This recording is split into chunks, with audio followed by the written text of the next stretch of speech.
Welcome to the basics of mixing lesson. Here I've got my empty project, I've got everything in, I don't have a single effect in. Everything right here is at unity gain or 0, and all of my panning is up and down. We're going to focus on those three things as we start to build our mix, the first of which being just clearly up and down, okay? I can change the volume up and down. Secondly, panning here with these knobs left to right. What I can do is, I like to think about it like this. Right now there's maybe a bus with 20 seats on it, and all of these things are sitting in the same seat in the bus. They're all right up the middle. So we're missing the ability to go from like left to right, which isn't very fun. So we want to make sure that we are taking care of that. Sorry about that. That was fun. So we are going to start to pan some things from side to side as well, and then we'll add those effects that we talked about. We'll add reverb first, we'll add EQ second, and then we'll add our compressors third. Now it's important to remember that each of those plugins that we're going to be putting on does affect the volume of the overall output of the sounds. We're going to want to make sure we put the effects on first. Okay? Important to do this is in chunks or have different people do it, because a lot of times you'll get numb ear pretty fast and you'll be like, I can't hear the difference anymore, and then you need to take a step back and move away from it. So we're going to be doing a song here called Grand that I wrote with some friends last year. So you can see I've got all my tracks here labeled. Command equal sign, get used to this one. We're going back and forth between the two windows. So you can see I've got kick, snare, rack, floor, overhead left, overhead right, my bass DI, 2 lead vocal tracks, and then several background vocal tracks, regular guitar, and then I've got acoustic, rhythm, solo, and then some outro guitar. So some special guitars that my guitar player recorded separately and then we brought back. That's the power of recording with a click, that you can do those kinds of things. So I like to start with my drums, and I'm going to start an instrument at a time. I'm going to solo them, I'm going to listen to it, and then I'm going to start to build that mix. Okay, so we're going to go up here and we're going to find a section where there's lots of kick drum and it's doing some different things. So maybe right here, because I also want to find a spot that has some tom-toms as well. You can see there are tom-toms happening here in that purple and that red. So I'm going to go ahead and like highlight this much of the track, and then I'm just going to be able to loop play it over and over again. So I'm going to solo my kick, and let's get started. So here's the kick drum just by itself. So I'm going to start initially by building reverb. Okay, remember we're going to use the deverb mono setting. Okay, and I'm going to either go to a factory default, or I know I'm going to kind of do like a medium room plate for this one. I want my pre-delay to be all the way down. I want it to get into the reverb right away, and it doesn't have to have a super long decay. Remember this wet dry button down here. It's going to be really hard to hear it, especially at this soft volume. You can also hear that you can hear all those other things happening in it in terms of the hi-hat and the cymbals. We'll talk a little bit about that on another time. Okay, so I think there's just a little bit of reverb there just to make it pop. The second one down I'm going to put in, of course, is my EQ. I'm going to do my EQ 7 band, and this one I'm going to use my factory defaults. Here's my kick drum. And I think for this one I want like a nice big hi-fi kick, and we'll see what that does. So I'm going to build some lows, take out some low mids, and then bring in some highs at the top. All right, so that's what I'm going to do there. And then last but certainly not least, I am going to put in my Dynamics Dyne 3 compressor limiter. Okay, similarly here, I can do, there are, 2 kick drum settings, not that one. You can either do a thump or tight. I like tight, but you can do whatever you want. And right here, this red gain knob is how we're going to make up gain later if we need to. Okay, see I can get a lot more gain out of it, and I'm still not peaking until now when I've got it turned up, 25 dB, which is an incredibly amount of dB. All right, so it's pretty hard to build a mix around one instrument, but right now I feel like that my kick drum sounds pretty good. I like the way that it sounds. The next thing I'm going to add now is my snare drum. Okay. Now with the snare drum, I'm going to start to add the same things. It's going to want to have a little bit more reverb. I'm going to use that same room. Maybe a little bit more decay. So I really want to kind of have that vintage. Okay.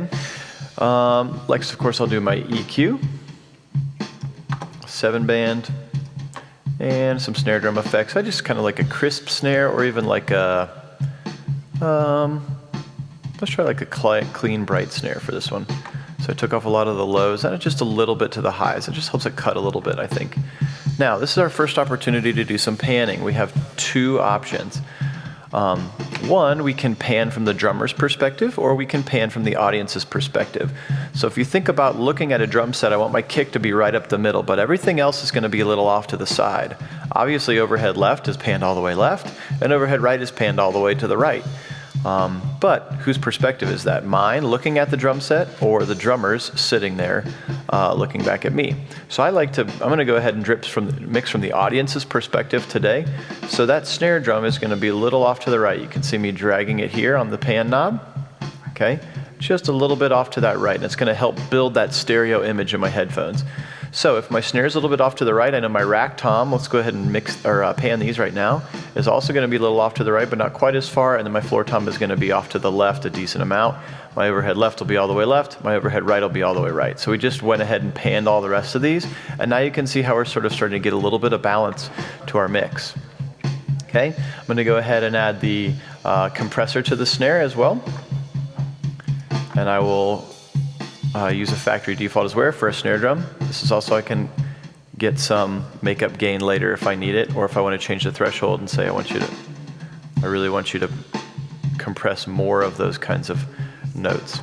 Okay, so I'm going to do the same thing now with my rack tom, my floor tom, and then my overheads I'm not going to add any reverb on because I've got reverb in the room.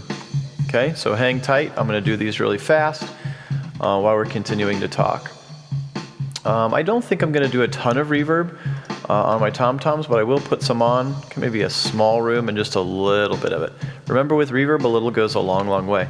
So I don't want to remind you, if you hold the Option key and I click on anything, I can drag that and duplicate that particular plugin with all of the effects right on it. So for tom-toms, there is a nice one for a little rack tom polish. I'm going to put that guy right on there. Interesting, it takes down to 500, brings a little up at the top, little up at the bottom. Same thing now. I'm going to, take this effect over here, and then instead of rack tom polish, I'm going to put the floor tom polish on there. Okay, just opening up the bottom end a little bit.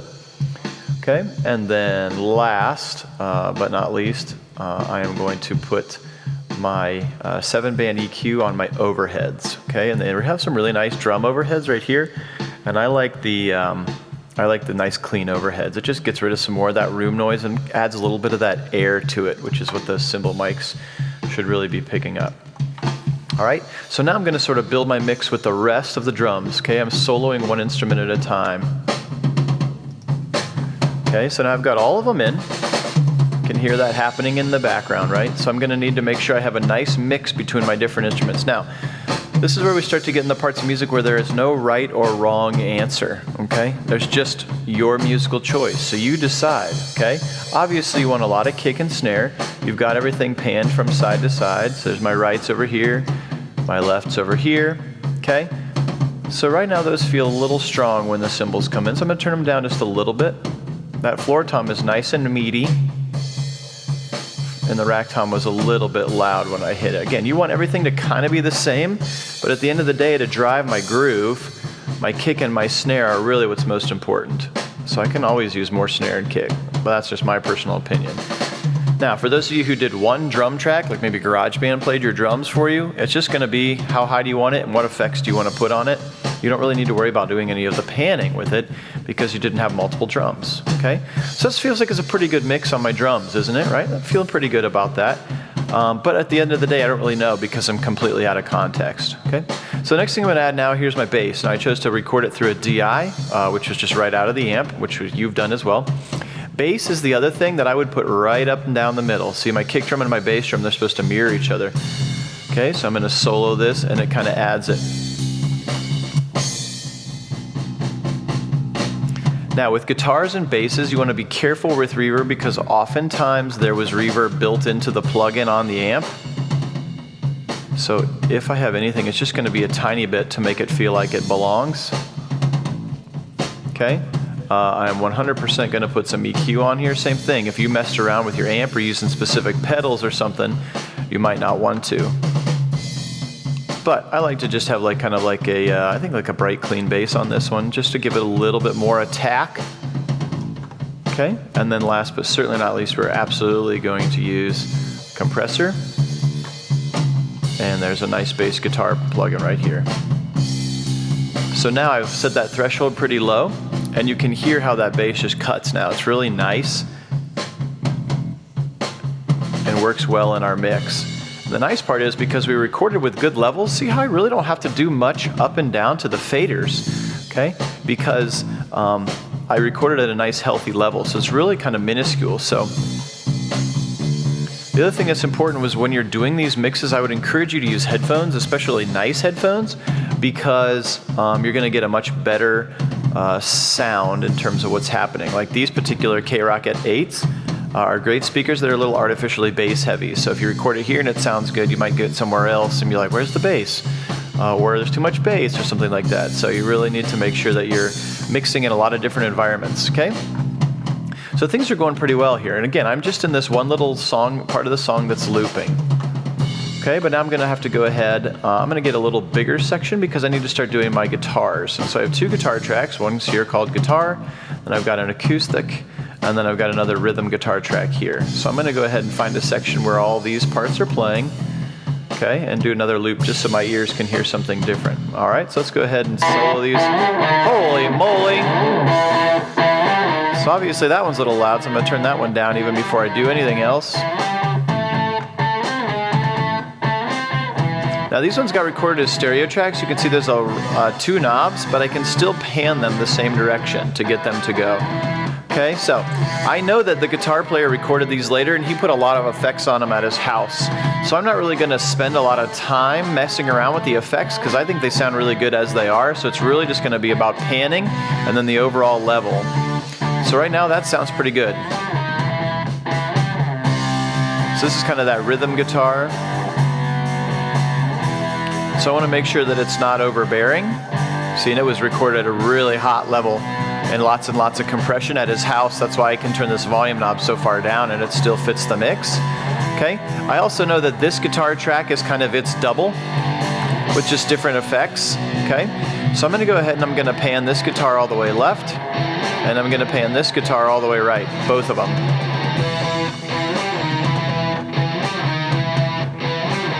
And I want to make sure that those two are equal, so what I'm going to go ahead and do is unmute my drums.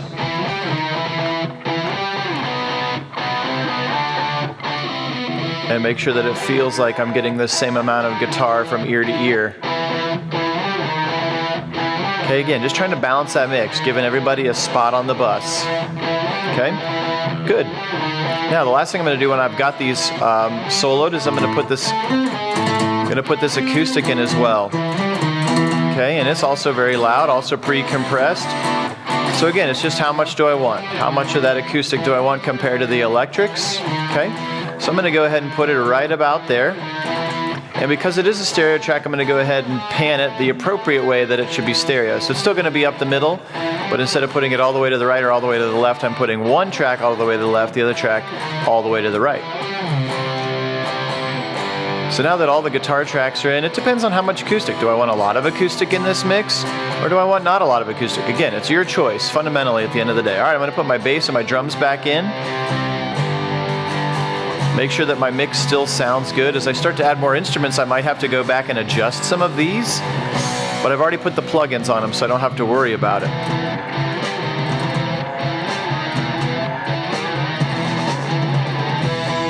So that's pretty good. Okay, last thing I'm going to do is I know that there are some other guitar things done here at the end. You can see there's a solo right here, and then there's some outro guitar work. So I need to go through and find this little section that has that stuff, and I'm going to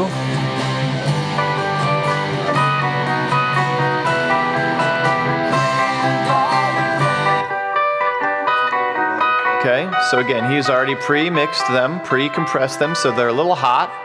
I'm going to try to make them the same volume. One of them's negative 8.3, the other one is now negative 8.3, and I'm going to take this one all the way left, and this one all the way right. Okay, now I've got a nice big full image there. Okay, let's put it in context with the other guitars. And go ahead and put the bass in as well. So now we're building some nice things, okay? And I think maybe I won't take them all the way out because I've got these guitars all the way out, so maybe I'll take them about 50 or so out. Okay, and then the last thing I need to add in guitar-wise is this solo right here. So again, highlighting a section with the solo, Command equal sign.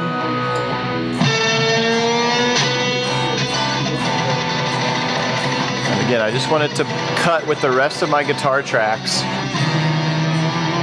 He's already got all the effects, and because everything else is panned, I might choose to leave this one up the middle or maybe just do it a little bit to the sides. So again, this is slotted here, slotted here, slotted here. Everything's kind of getting its own spot, and that's okay. That's what we want. Okay, let's put the drums in real quick.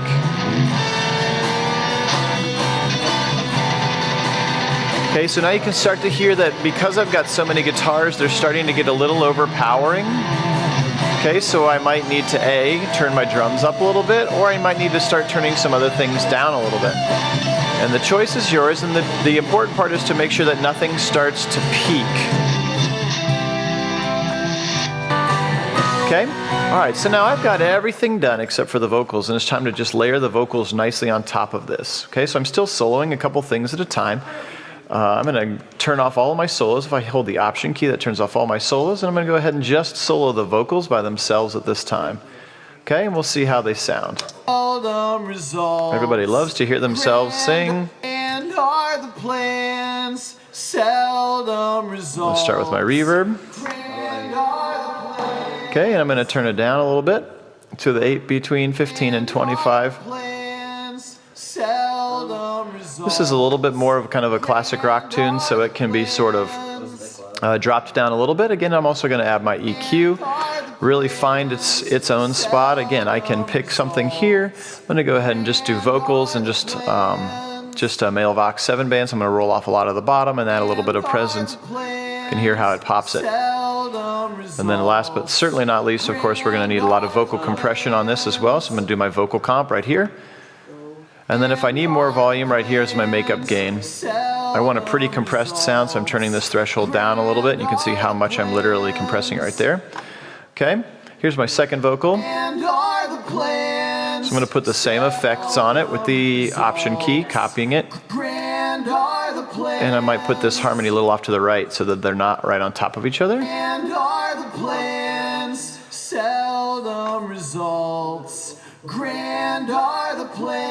I might add a little bit more reverb to the harmony just because I can. And put it a little bit further down because it's not quite the same. Okay?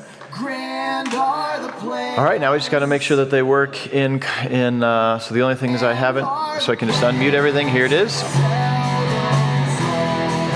And this is going to be really important for you now to find out, using your headphones or your speakers to find out which direction that you want to go in terms of how much volume you need on that lead vocal. Okay, right now it feels like it's not enough. So I just turn it up a little bit. I can also add some volume right here, right?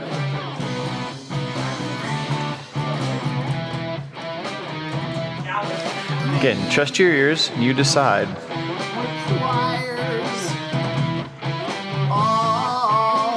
And if you feel like the verses are softer than the choruses, we can do some automation, and you can check out the automation tutorial how to do that. It's not very difficult at all. Let's see how it sounds here with the chorus.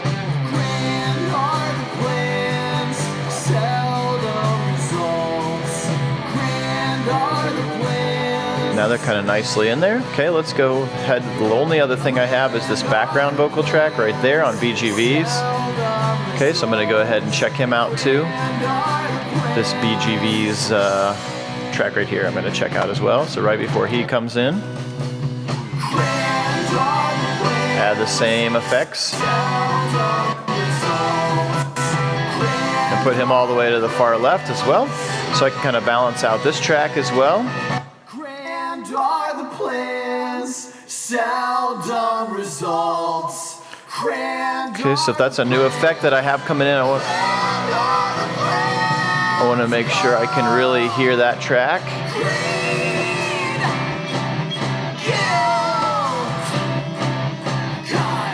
Okay, As with most things, I'm going to make sure I save early, save often, File, Save, or Command S. And that's a good start to my basic mix. I've got effects on lots of different things. Again, I didn't put them on these guitar tracks because they were recorded somewhere else with lots of effects on them already.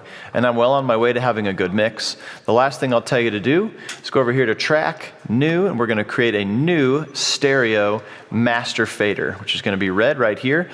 So we can have sort of a master fader for our project. And then when we do the mastering process, we'll put some effects on that master fader that affect everything in the whole project. And that's how we'll really make things sound great. So thanks for watching. Enjoy your mixing.